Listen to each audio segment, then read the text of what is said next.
ब्रह्म सूत्र के द्वितीय अध्याय के तृतीय पाद के 15वें अधिकरण का हम लोग विचार कर रहे हैं। 14वें अधिकरण के द्वारा बताया गया कर्तृत्व आत्मा में स्वाभाविक नहीं है, औपाधिक है, इस सिद्धांत को बताने के लिए इस अधिकरण की प्रवृत्ति है। तक्षा दृष्टांत से वेद व्यास जी ने इस अधिकरण में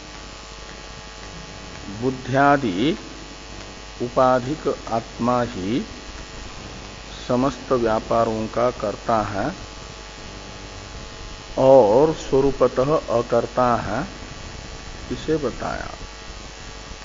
और 14वें अधिकरण में सांख्य मत का निराकरण करते हुए ये कहा गया कि आत्मा ही कर्ता है, लेकिन वह कर्तृत्व आत्मा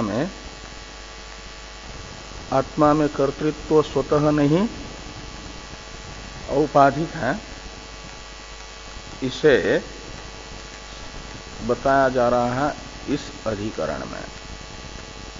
तो ये जो आत्मा है जिसमें कर्तृत्व बताने के लिए बुद्धि में कर्तृत्व का पूर्व अधिकरण में निषेध किया गया सिद्धांति के द्वारा।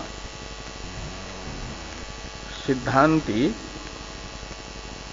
ने बुद्धि में कर्तृत्व का निषेध करने के लिए, सांख्य मत का निषेध करने के लिए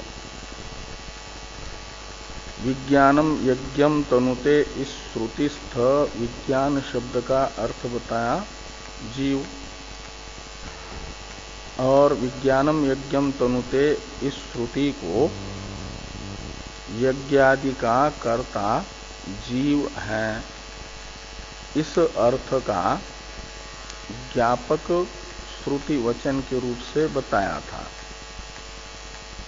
सिद्धांति के समर्थन में वह श्रुति 14वें अधिकरण में आई थी। यहां पर भी सिद्धांति विज्ञानम यज्ञम तनुते इस श्रुति को अपने ही समर्थन में, श्रुति है तो अपने ही समर्थन में लाएंगे,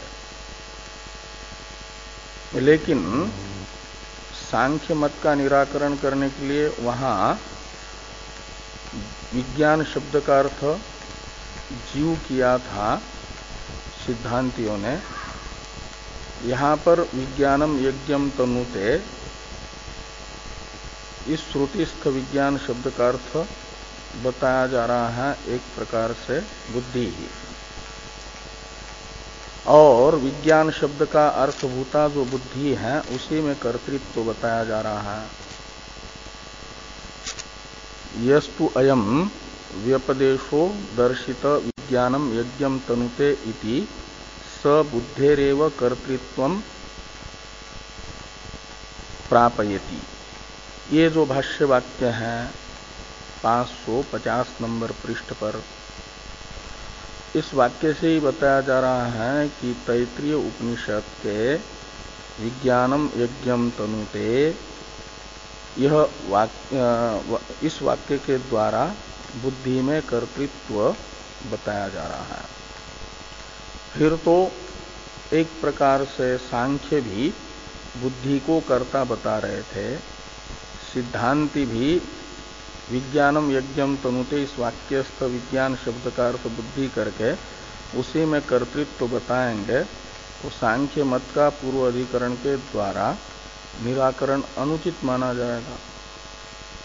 कहते ऐसी बात नहीं है।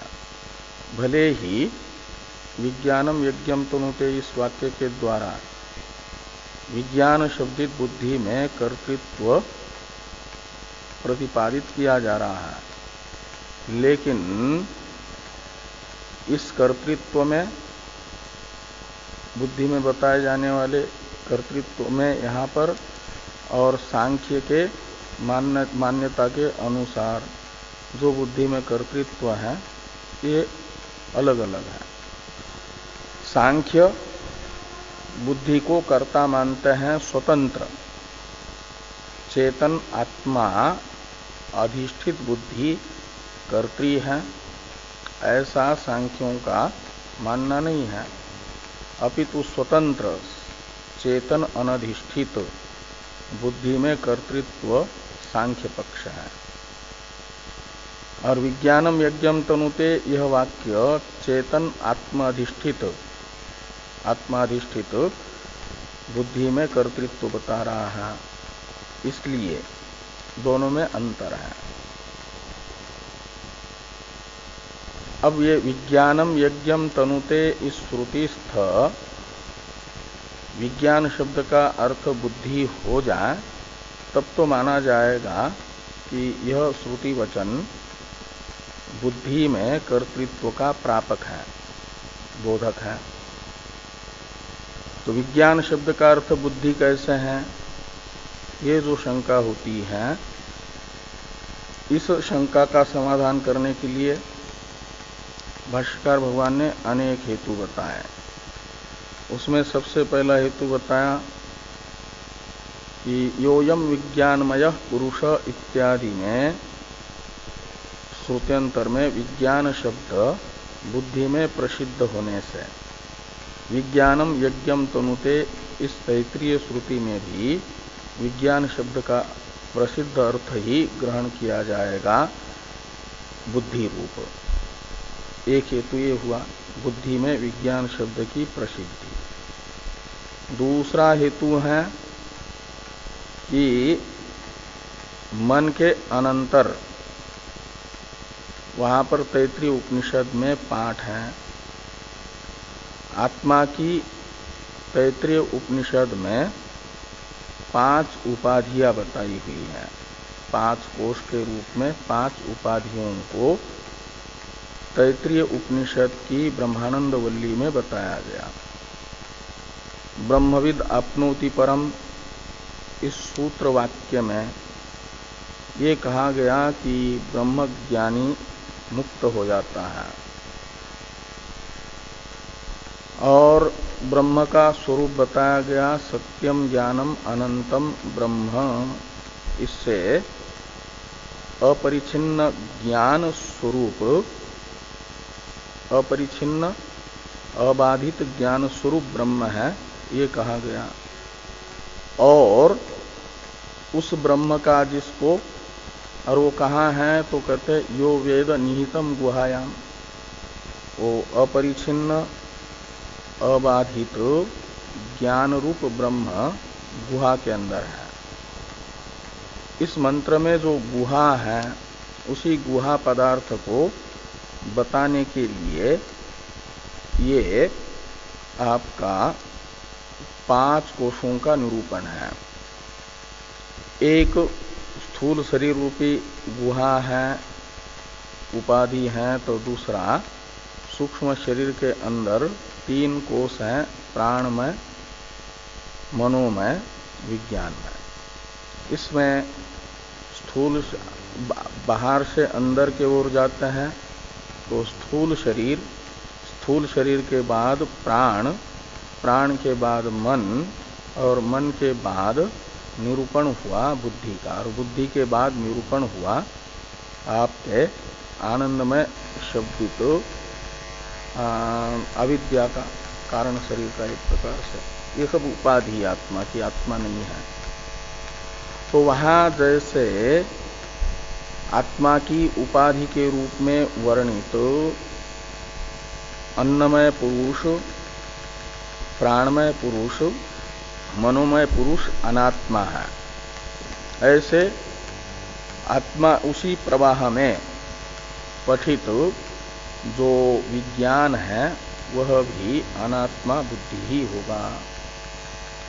इस अभिप्राय से मन के अनंतर पाठ, ये दूसरा हेतु। और तीसरा हेतु बताया, वहाँ विज्ञान पदार्थ के श्रद्धादि अवयव बताए गए हैं।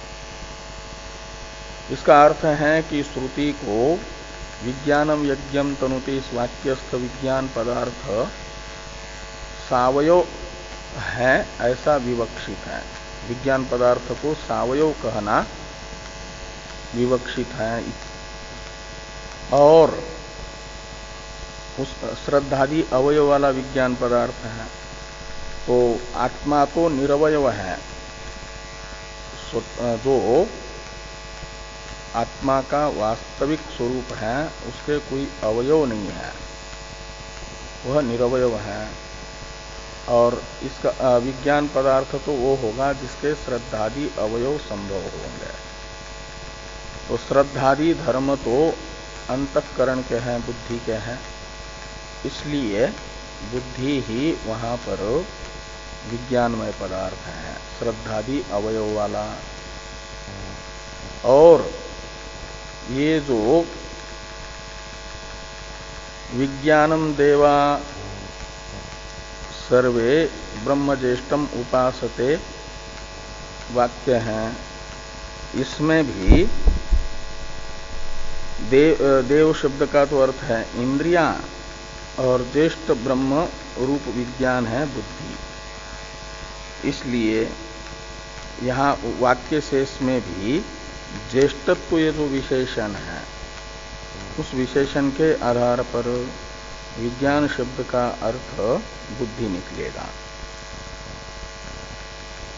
ये बात ज्येष्ठत्वस्य च प्रथमदत्वस्य बुद्धौ प्रसिद्धत्वात् इससे कही गई भाष्य में।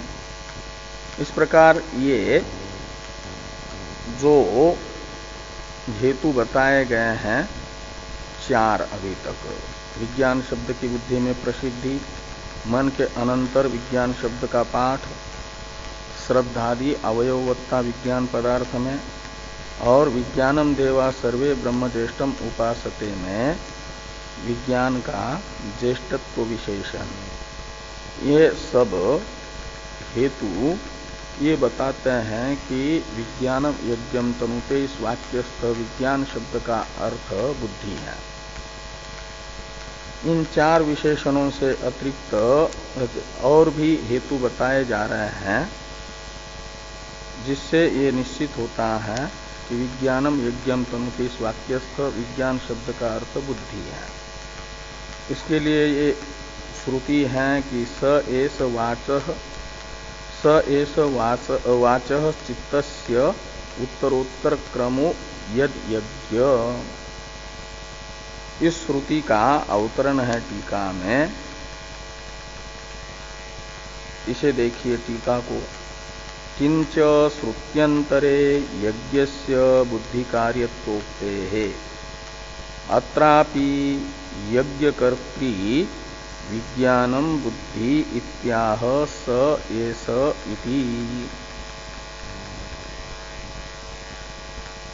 तो श्रुत्यंतर में यज्ञ को बुद्धि का कार्य बताया गया है, बुद्धि का व्यापार बताया गया है। इसलिए विज्ञानम यज्ञम तनुते यहाँ पर भी यज्ञ का कर्ता रूप जो विज्ञान है वह बुद्धि ही होना चाहिए, विज्ञान पदार्थ।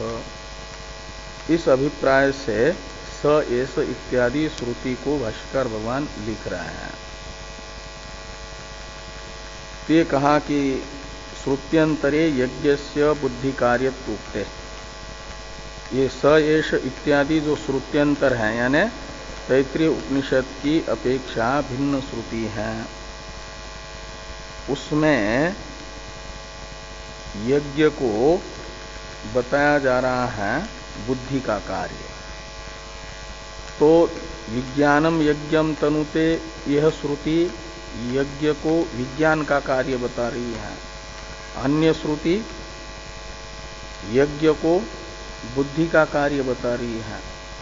तो अन्य बुद्धि का कार्य यज्ञ को बताने वाली श्रुति के साथ विज्ञानम यज्ञम तनुते श्रुति का अविरोध सिद्ध करने के लिए भी उसमें विवाद न हो श्रुति द्वय में, अपितु संवाद स्थापित हो, इस अभिप्राय से भी विज्ञान शब्द का अर्थ बुद्धि करना चाहिए। ये भाष्कर भगवान कह रहे हैं स एष वाचः चित्तस्य उत्तरोत्तर क्रमो यत यज्ञ इति च श्रुत्यंतरे यज्ञस्य वाग्बुद्धि साध्यत्वावधारणात्। तो ये कहा कि श्रुत्यंतरे यज्ञस्य वाग्बुद्धि साध्यत्वावधारणात्, ये जो अन्य श्रुति है तैत्रीय श्रुति से भिन्न प्रकरण में आई हुई श्रुति, और इस श्रुति में वाणी और बुद्धि के साध्य के रूप में यज्ञ को बताया गया है। इसलिए यहाँ पर विज्ञानम यज्ञम तनुते में यज्ञ जिस विज्ञान पदार्थ का कार्य बताया जा रहा है वह विज्ञान पदार्थ बुद्धि है। तो स एष वाचः चित्तस्य उत्तरोत्तर क्रमः यत् यज्ञ, इस श्रुति का थोड़ा अर्थ करते हैं टीकाकार कि चित्तेन ध्यात्वा वाचा मंत्रोक्त्या यज्ञो जायते। यज्ञ है वेद ने बताया हुआ जो अनुष्ठेय अर्थ। तो यज्ञ का स्वरूप जैसा बताया गया है वेद के द्वारा, और उनमें यज्ञ में जिन मंत्रों का उच्चारण किया जाता है, जिन मंत्रों के उच्चारण पूर्वक यज्ञ का अनुष्ठान होता है, उन मंत्रों को पहले चित्त से याज्ञिक लोग स्मरण करते हैं, उनका ध्यान करते हैं कि इस समय यह मंत्र बोला तो दूसरा जो यज्ञ का कार्य अंग संपन्न करना है अनुष्ठान, उसमें कौन सा मंत्र बोलना है, वेद ने कौन सा मंत्र बोलने के लिए कहा। तो इन अनुष्ठान अर्थ, अनुष्ठेय अर्थ का जो अनुष्ठान क्रम है उसे चित्त से यानी बुद्धि से चिंतन करके, ध्यात्वा का अर्थ है, फिर उन अंगों के अनुष्ठान निर्वर्तन काल में वाणी से मंत्रों का उच्चारण किया जाता है। तो वाचा मंत्रोक्त्या ये जब होता है तो यज्ञो जायते, यज्ञ संपन्न होता है। इससे निकलता है कि ततः चित्तस्य वाचः पूर्वोत्तर भावो यज्ञ इत्यर्थ। इसलिए चित्त तथा वाणी का जो पूर्वोत्तर भाव है, पूर्वोत्तर भाव यानी निश्चित क्रम, हाँ, व्यापार का निश्चित क्रम, पूर्व में ये जो है चिंतन रूप चित्त का व्यापार, और उत्तर में मंत्र उच्चार रूप वाणी का व्यापार। तो यह चित्त तथा वाणी के व्यापार में जो पूर्वोत्तर भाव यानी एक क्रम है, उसी क्रम का नाम है यज्ञ।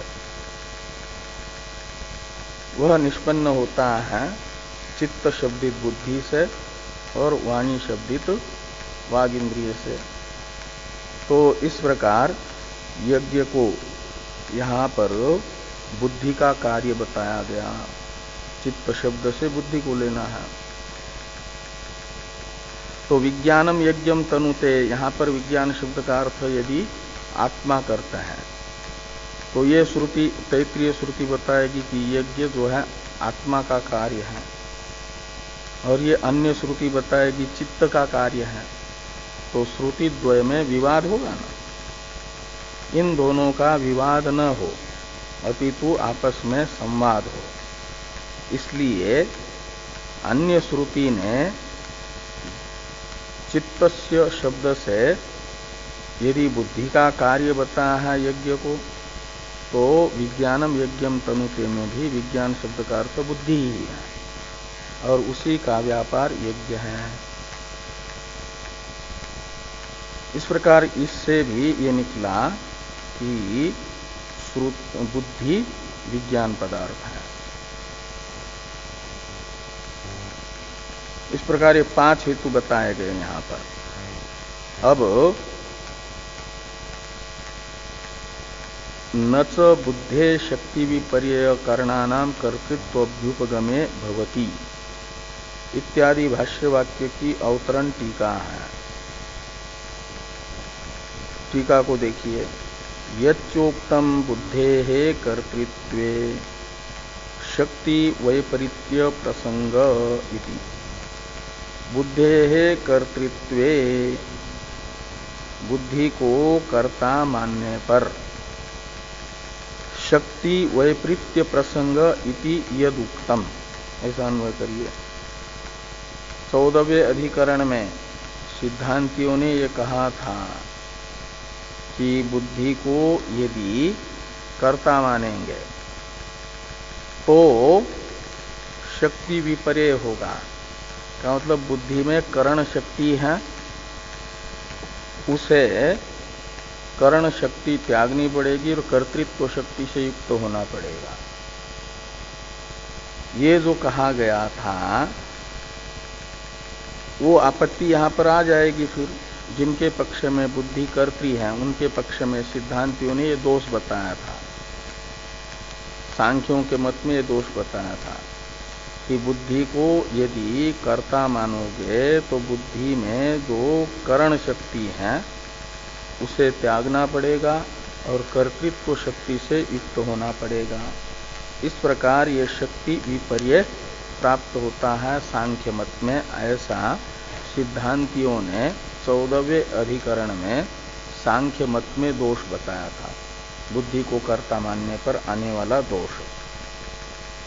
अब सांख्य सजग होकर के कहते हैं कि आपने वहां हमारे मत में जो दोष बताया था बुद्धि को कर्ता मानने पर शक्ति विपर्यय रूप, वह दोष यहां पर आप विज्ञानम यज्ञम तनुते में विज्ञान शब्द का अर्थ बुद्धि करके बुद्धि को ही कर्ता बता रहे हो।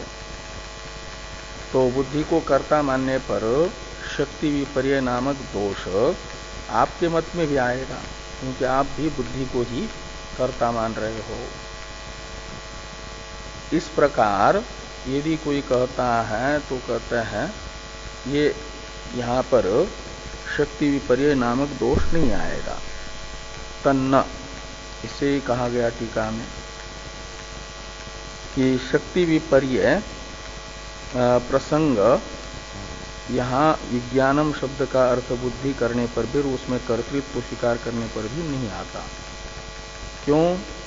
कहते इस प्रकार नहीं आएगा कि विक्लिद्यन्ते तंडुला ज्वलंती काष्ठानी बिभर्ति स्थाली इति स्वस्व व्यापारेषु सर्वकारकानां कर्तृत्व स्वीकारात् इत्याह न चैति।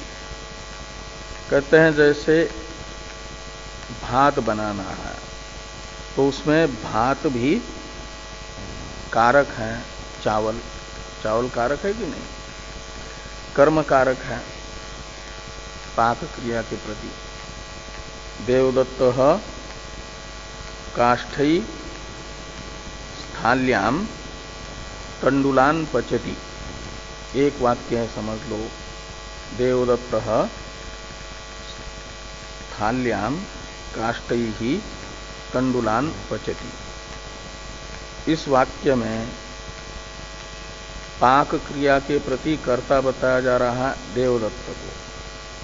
स्थाली यानी जिस बर्तन में चावल पकाए जा रहे हैं वह बर्तन स्थाली है, वो है अधिकरण रूप कारक। काष्ठ है करण रूप कारक और आपका तंडुल है कर्म कारक। और इन सब कारकों का पाक क्रिया के निष्पत्ति अनुकूल अपना अपना व्यापार हो रहा है। उन व्यापारों के प्रति कर्तृत्व इन प्रत्येक कारकों में है। अपने अपने व्यापार का कर्तृत्व। इसे यहाँ पर कहा जा रहा है, जैसे तंडुल कर्म कारक होने पर भी कर्म कारकत्व पाक क्रिया के प्रति तंडुल में होने पर भी जो विक्लेदन है यानी शिथिली भाव है, वह शिथिली भाव रूप व्यापार का कर्तृत्व तंडुलों में है। उसे यहाँ पर बताया गया विक्लिद्यन्ते तंडुला, तंडुल शिथिल हो रहे हैं, मुलायम हो रहे हैं। तो मुलायम होना पकने के पहले वो होते हैं कड़े, चावल तंडुल, और जब पक जाते हैं तो मुलायम हो जाते हैं। उनका मुलायम होना रूप जो एक व्यापार है, उस व्यापार को कहा जाता है विक्लेदन। तो ये जो विक्लेदन रूप तंडुलों का व्यापार है, उसके प्रति कर्तृत्व तंडुलों का है। ऐसे काष्ठ हो लेकिन वो जले न, तब भी तंडुल नहीं पकेगा। इसलिए काष्ठों का पाकानुकूल व्यापार है ज्वलन रूप व्यापार। ज्वलन रूप व्यापार के प्रति कर्तृत्व काष्ठों में है, इसलिए कहते हैं ज्वलंती काष्ठानी। भात पक जाए इसके लिए काष्ठ जल रहे हैं, यानी अपना ज्वलन रूप व्यापार कर रहे हैं। और बिभर्ती स्थाली, और स्थाली यानी वो पात्र जिसमें पानी उबल रहा है और चावल डाले हैं, उन चावलों को धारण न करें, पानी को धारण न करें। पात्र में डाला हुआ पानी बह जाए, टूटा हुआ बर्तन है, और चावल भी उसमें से निकल जाए, उनको धारण ही न कर लें पात्र, तो भात बनेगा ही नहीं। पके हुए चावल आपके हाथ ही नहीं लगेंगे, वो तो ऐसे ही बह जाएंगे, टूटे हुए बर्तन में डालेंगे। इसलिए जल तथा चावलों का धारण करना रूप व्यापार है अधिकरण कारक रूप जो स्थाली है उसका। तो ये कहा कि विभर्ती स्थाली, तो स्थाली का भी भरण रूप जो व्यापार है, ज्वलन रूप व्यापार जो काष्ठों का है, विक्लेदन रूप व्यापार जो तंडुलों का है, ये अपने अपने व्यापार हैं कारकों के। कहते स्वस्व व्यापारेषु सर्व कारका नाम, यहाँ सर्व कारक है कर्म कारक तंडुल, करण कारक काष्ठ और अधिकरण कारक स्थाली। इनके जो अपने अपने व्यापार हैं, उन व्यापारों के प्रति कर्तृत्व स्वीकारात, इन सब कारकों में कर्तृत्व ही है अपने अपने व्यापार के प्रति। इस अभिप्राय से ये कहा जा रहा है कि शक्ति विपर्य नामक दोष नहीं आता। तो ये वाक्य है भाष्य में, न च बुद्धेः शक्ति विपर्ययः कर्णानां कर्तृत्व अभ्युपगमे भवति। कर्णानां कर्तृत्व अभ्युपगमे सति, ऐसा सति सप्तमी है।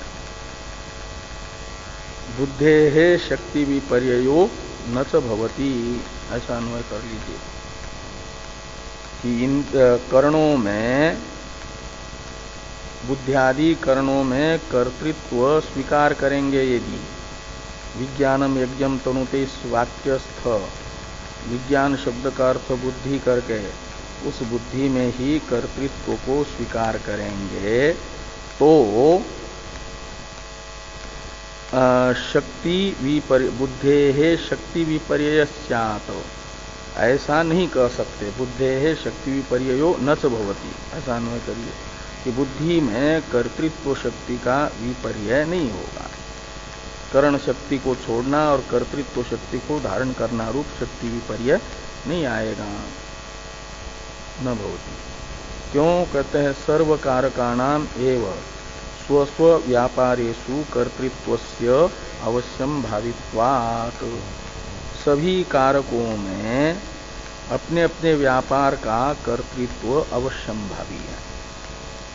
इसलिए ये शक्ति विपर्य नहीं, उनमें कर्तृत्व शक्ति सब में रहेगी ही अपने अपने व्यापार की।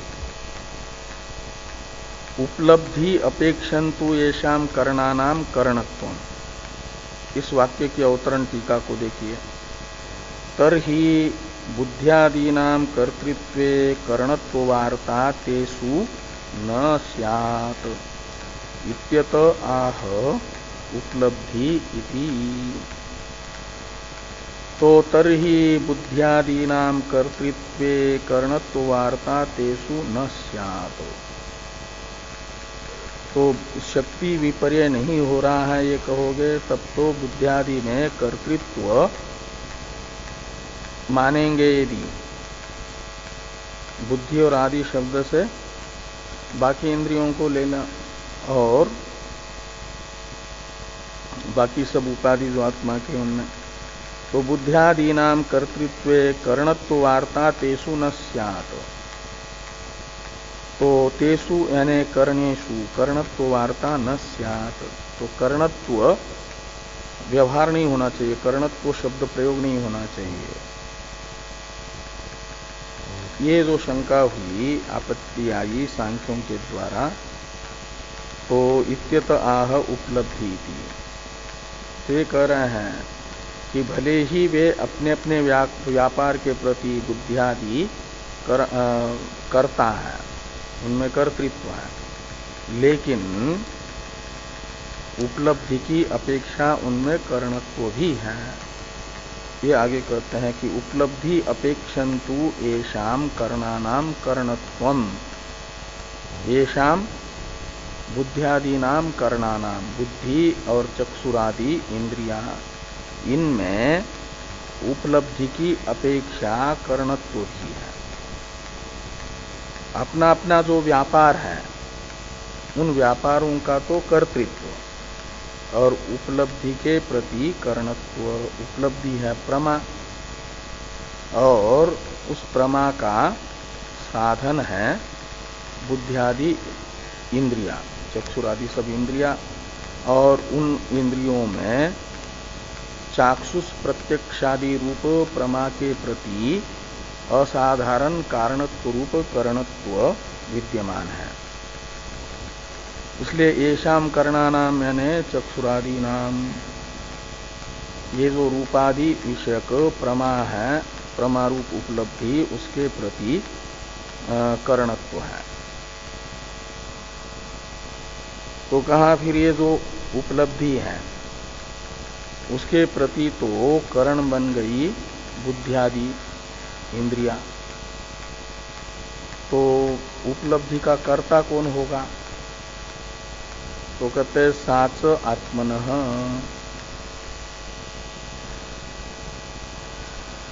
तो साच आत्मनः इसका अवतरण है टीका में, इसको देखिए।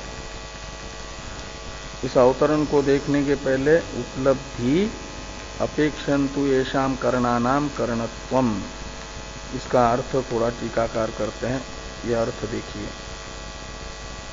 यथा काष्ठानाम स्वव्यापारे कर्तृत्वेपि पाकापेक्षया करणत्वम् तथा बुद्ध्यादीनाम अध्यवसाय संकल्पादि क्रिया कर्तृत्वे अपि उपलब्धि अपेक्षया करणत्वम् इत्यर्थ।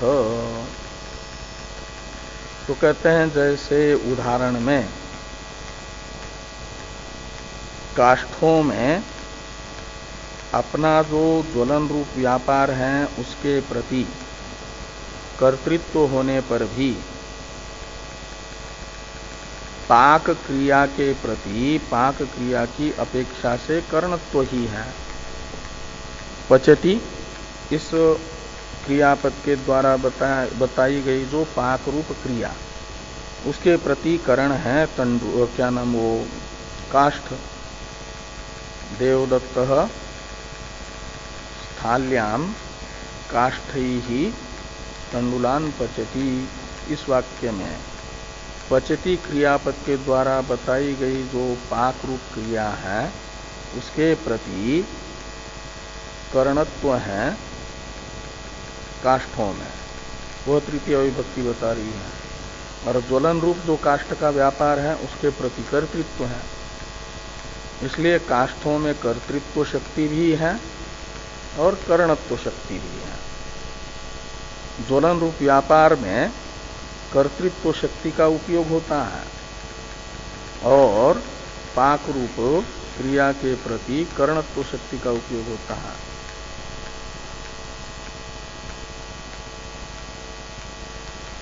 तो यथा काष्ठानां स्वव्यापारे कर्तृत्वेपि पाकापेक्षया करणत्वम् तथा बुद्ध्यादीनां अध्यवसाय संकल्पादि क्रिया कर्तृत्वेपि, तो बुद्ध्यादि में अपना अपना जो व्यापार है अध्यवसाय बुद्धि का व्यापार, और आदि शब्द से ग्राह्य मन है, चित्त है, अहंकार है और चक्षुरादि है, इनमें अपना अपना जो संकल्पादि रूप व्यापार है, उन व्यापारों के प्रति कर्तृत्व बुद्धियादि में सिद्ध होने पर भी उपलब्धि की अपेक्षा करणत्व है।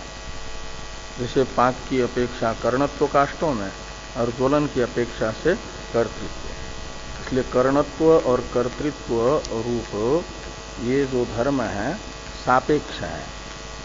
ज्वलन की अपेक्षा से कर्तृत्व और पाक की अपेक्षा करणत्व काष्ठ में। ऐसे अध्यवसायादि व्यापारों की दृष्टि से कर्तृत्व बुद्धियादि में और उपलब्धि की अपेक्षा से करणत्व। तो उपलब्धि अपेक्षया करणत्वम इत्यर्थ। ये उपलब्धि अपेक्षन्तु येषाम करणानाम करणत्वम, ये अर्थ निकला। कहाँ से कहाँ तक के ग्रंथ का? तो न च बुद्धे शक्ति विपर्यय, यहाँ से लेकर के उपलब्धि अपेक्षन्तु येषाम करणानाम करणत्वम, यहाँ तक के ग्रंथ का ये अर्थ निकला। और साच आत्मनः, सा यानी ये जो क्रिया है, उपलब्धि रूप जो व्यापार है, वह उपलब्धि आत्मा की है, यानी आत्मा का व्यापार है। साच आत्मन का जो अवतरण है टीका में, इसको देखिए। ननु तरहि उपलब्धि ही कस्य व्यापार इत्याह साच इति। यदि उपलब्धि के प्रति करणत्व है, किसमें? बुद्धियादि में उपलब्धि के प्रति करणत्व, और अपने अपने अध्यवसायादि रूप व्यापार के प्रति कर्तृत्व। तो ये उपलब्धि जिनके प्रति बुद्धियादि करण है, तो बुद्धियादि करणक उपलब्धि किसका व्यापार माना जाए, उसका कर्ता किसको माना जाए? तो तरही उपलब्धि यानी उपलब्धि के प्रति बुद्धियादि में करणत्व मात्र होने से उपलब्धि कस्य व्यापार, उपलब्धि को किसका व्यापार माना जाए, यानी किसको कर्ता माना जाए उपलब्धि का। इत्याह, इस अभिप्राय से भाष्यकार भगवान उपलब्धि आत्मा का व्यापार है ये बताते हैं। साच आत्मनः, सा यानी उपलब्धि, आत्मनः व्यापार, आत्मा का व्यापार है। तो कहते हैं फिर ये एक व्याप्ति है। यस्य यो व्यापार स तस्य कर्ता। इस व्याप्ति के आधार पर उपलब्धि के प्रति केवल आत्मा में कर्तृत्व प्राप्त हुआ, ये शंका की जा रही है, उसका समाधान करने के लिए न च तस्याम अपि अस्य कर्तृत्वम अस्ति, ये भाष्यवाक्य है। इस भाष्यवाक्य की अवतरण रूप जो शंका है इसको देखिए। तरही तस्याम आत्मा केवलः कर्ताशात्। तरही का अर्थ है उपलब्धि को आत्मा का व्यापार मानने पर। यदि उपलब्धि आत्मा का व्यापार है तब तो तस्याम आत्मा केवल कर्ता स्यात्, तस्याम यानी उपलब्धो, केवल आत्मा कर्ता स्यात्, निरुपाधिक आत्मा को कर्ता मानना पड़ेगा। केवल आत्मा कर्ता स्यात्, क्यों? तो कहते व्याप्ति है कि यस्य यो व्यापार स तस्य कर्ता इति स्थिते, जो जिसका व्यापार है वह उस व्यापार के प्रति कर्ता है। यह निर्णय होने से, यह व्याप्ति होने से, इस अभिप्राय इत्यत आह, इस प्रकार की शंका का निराकरण करने के लिए भाष्यकार भगवान ये वाक्य लिखते हैं कि न च तस्याम अपि अस्य कर्तृत्वम अस्ति, अस्य यानी आत्मनः, तस्याम यानी उपलब्धो, अपि तो उपलब्धि में भी निरुपाधिक आत्मा में कर्तृत्व नहीं है। उपलब्धि का निरुपाधिक आत्मा कर्ता नहीं होगा, केवल आत्मा कर्ता नहीं होगा। कहा क्यों कर्ता नहीं होगा? तो हेतु बताया जा रहा है नित्य उपलब्धि स्वरूपत्वात्, आत्मा नित्य उपलब्धि स्वरूप होने से। जो नित्य उपलब्धि स्वरूप है उसमें उपलब्धि का कर्तृत्व नहीं आएगा। तो जैसे प्रकाश स्वरूप आदित्य होने से अपने स्वरूपभूत प्रकाश का वह कर्ता नहीं है, वो तो उसका स्वरूप ही है। ऐसे नित्य उपलब्धि स्वरूप आत्मा होने के कारण उसमें कर्तृत्व आत्मा का सिद्ध नहीं होगा। कहा यदि उपलब्धि नित्य है तो नित्य उपलब्धि को कर्ता की आवश्यकता नहीं, तो बुद्धियादि कर्णों की भी तो अपेक्षा नहीं होनी चाहिए। करण कारक नित्य उपलब्धि में क्या करेंगे? ये जो शंका होती है इसका निराकरण किया जा रहा है टीका में, शंका का उत्थापन करके। तो टीका को देखिए, न चेती इस प्रतीक के बाद में उपलब्धेर नित्यत्वे बुद्ध्यादीनां कथम करणत्वम उत्तम इति चेत उच्यते। कहते हैं यदि उपलब्धि नित्य है तब तो बुद्ध्यादीनां कथम करणत्वम उत्तम इति चेत। तो उपलब्धेर नित्यत्वे, उपलब्धि नित्य होने से आत्मा में उस नित्य उपलब्धि का कर्तृत्व नहीं है, तो फिर नित्य उपलब्धि में बुद्धियादि करणों की भी अपेक्षा नहीं होनी चाहिए। तो उस नित्य उपलब्धि के प्रति बुद्धियादि में करणत्व का कथन कैसे किया आपने कि उपलब्धि अपेक्षन्तु येषां करणानां करणत्वम, इस वाक्य से उपलब्धि के प्रति करण बताया न बुद्धियादि को, वो नित्य है। तो फिर नित्य को जैसे कर्ता की जरूरत नहीं, ऐसे करणों की भी जरूरत नहीं होनी चाहिए। ये शंकाकार का अभिप्राय है। तो बुद्ध्यादीनां कथम कर्तृत्वम उक्तम इति चेत, ऐसी यदि शंका कोई करता है तो कहते उच्यते, इस शंका का समाधान हमारे द्वारा किया जा रहा है, बताया जा रहा है। उच्यते अस्माभिः ऐसा लगाना। अखंड साक्षी चैतन्यम बुद्धिवृत्तिभिर भिन्नम सत विषयावच्छिन्नत्वेन जायते, तथा च विषयावच्छिन्न चैतन्याख्य उपलब्धौ बुद्ध्यादीनां करणत्वम बुद्ध्यादि उपहित आत्मनः कर्तृत्वं न केवलस्य न च बुद्धेरेव तत्कर्तृत्वं चैतन्यस्य जड़ व्यापारत्व अयोगात् इति भावः। तो न च तस्याम अपि अस्य कर्तृत्वम अस्ति नित्य उपलब्धि स्वरूपत्वात् इत्यादि वाक्य का ये अभिप्राय है, भाव है।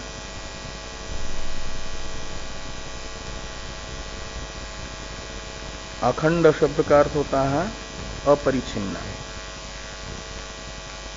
तो अखंड साक्षी चैतन्य है, मतलब साक्षी चैतन्य अपरिछिन्न है। उसमें परिच्छेद होता है देश काल वस्तु से।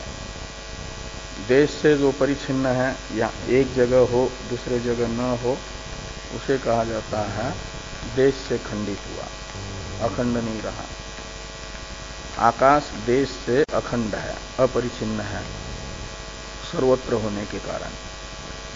और शरीर यहां है तो काशी में नहीं है, हरिद्वार में है तो बद्रीनाथ में नहीं है। एक स्थान पर है दूसरे स्थान पर नहीं है शरीर, वो देश से खंडित हो गया, उसे अखंड नहीं कहा जा सकता, वो सखंड है, विभक्त है और देश से परिचिन्न हुआ। आत्मा अखंड साक्षी चैतन्य है का मतलब जिस चैतन्य में देशतः परिचिन्नता नहीं है। तो कई एक पदार्थ ऐसे होते हैं देश से अपरिचिन्न होने पर भी काल से परिचिन्न होते हैं।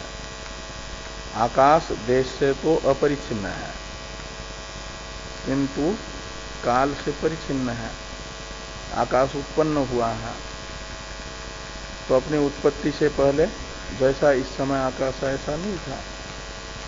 उत्पत्ति से पहले और प्रलय के बाद में आकाश इस प्रकार नहीं रहेगा। जैसे शरीर अपनी उत्पत्ति से पहले और मृत्यु के अनंतर नहीं रहता, ऐसे आकाश भी अपने उत्पत्ति से पहले और विनाश के अनंतर इस प्रकार नहीं रहेगा। तो काल से परिचिन्न हुआ, काल से खंडित हुआ। जो कभी रहे कभी न रहे उसे काल से खंडित माना जाता है, अखंड नहीं माना जाता। अनित्य वस्तु ऐसी होती है। साक्षी चैतन्य अखंड है का मतलब नित्य है, वो हमेशा रहने वाला है, काल से परिचिन्न नहीं है, काल से अखंड है। और दूसरा है वस्तु, तो वस्तुतः परिचिन्न। तो किसी से अलग किसी वस्तु से होता हो तो उसे कहा जाता है वस्तु से खंडित होने वाला, भिन्न। लेकिन ऐसी कोई वस्तु है नहीं जो अपनी आत्मा से अलग, साक्षी चैतन्य से अलग स्वतंत्र सत्ता रख करके साक्षी से भिन्न रहती हो। सांख्यादि मत में तो प्रकृति की स्वतंत्र सत्ता है और वह अनादि भी है और अपरिछिन्न भी है देशतः। लेकिन सिद्धांती कहते हैं कि उस प्रकृति की आत्मा से अलग सत्ता नहीं, आत्मा में ही कल्पित होने के कारण। जैसे रस्सी में कल्पित सर्प की रस्सी से अलग सत्ता नहीं होती, रस्सी की सत्ता से ही सत्तावान प्रतीत होता है सर्प। ऐसे प्रकृति तथा प्राकृत समस्त जगत आत्मा में ही कल्पित होने से आत्मा की सत्ता से ही सत्तावान है। और कल्पित वस्तु का अध्यस्त वस्तु का अधिष्ठान से अलग अस्तित्व नहीं होता। अधिष्ठान से भेद भी सिद्ध नहीं किया जा सकता या अधिष्ठान में उसका भेद सिद्ध नहीं किया जा सकता। इसलिए आत्मा में ही सारी अनात्म वस्तुएं रस्सी में सर्प के तरह कल्पित होने से आत्मा वस्तुतः भी अखंड है, अपरिछिन्न है। और ये जो अखंड साक्षी चैतन्य है, इस अखंड साक्षी चैतन्य का भेद वस्तुतः नहीं हो सकता, स्वतः नहीं हो सकता, लेकिन भिन्न भिन्न प्रतीत होता है। ये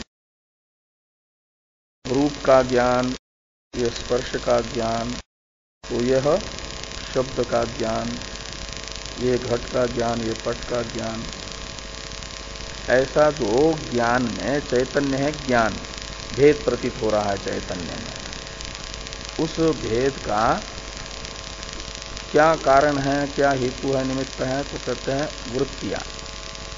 बुद्धि की जो वृत्तियां बनती हैं अलग अलग प्रमाणों से, अलग अलग प्रमाणों का अपने अपने विषय के साथ संसर्ग होने के बाद जो तत्तद विषय विषयक प्रमा बनती है, ज्ञान होता है, वो है एक प्रकार से उत्पन्न होने वाली बुद्धि की वृत्ति।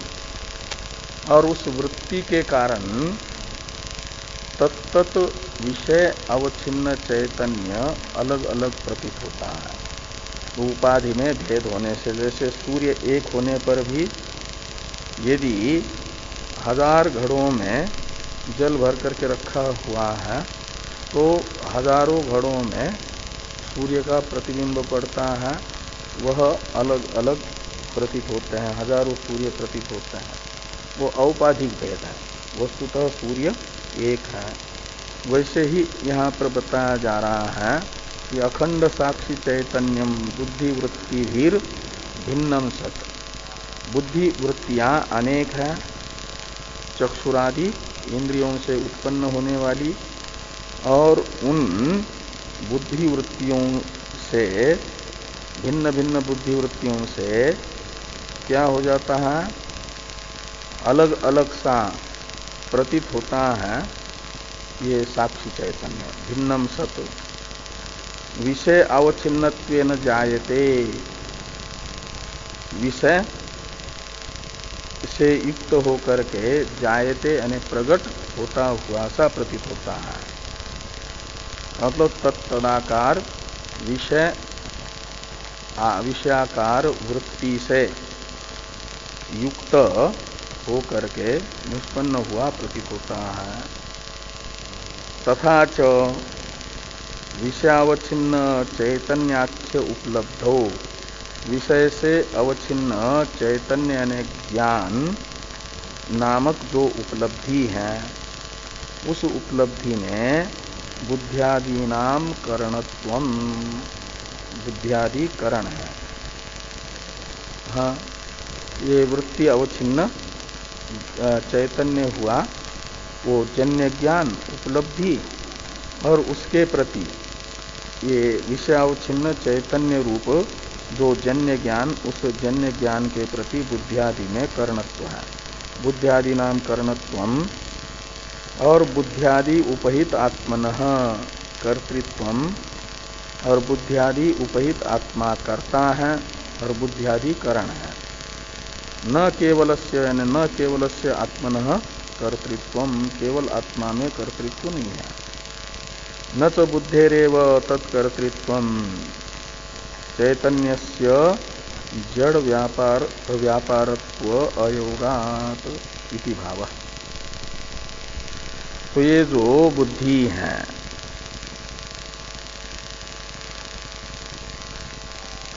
उस बुद्धि में कर्तृत्व नहीं है। क्यों? यानी उपलब्धि के प्रति कर्तृत्व बुद्धि में नहीं है।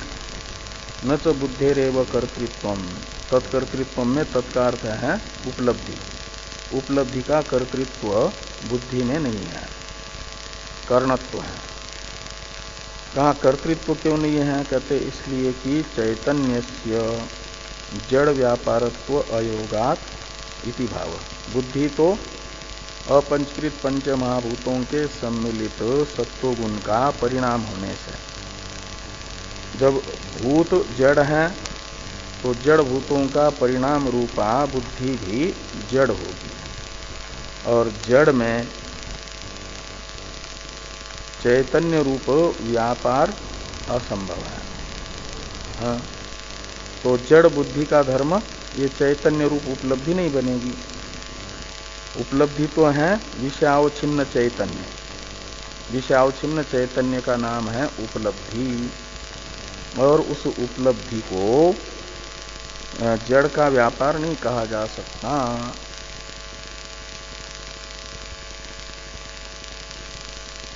इसलिए क्या होगा कि ये चैतन्य रूप उपलब्धि का कर्तृत्व बुद्धियादि उपहित चेतन आत्मा में रहेगा, इति भाव। ये अभिप्राय है।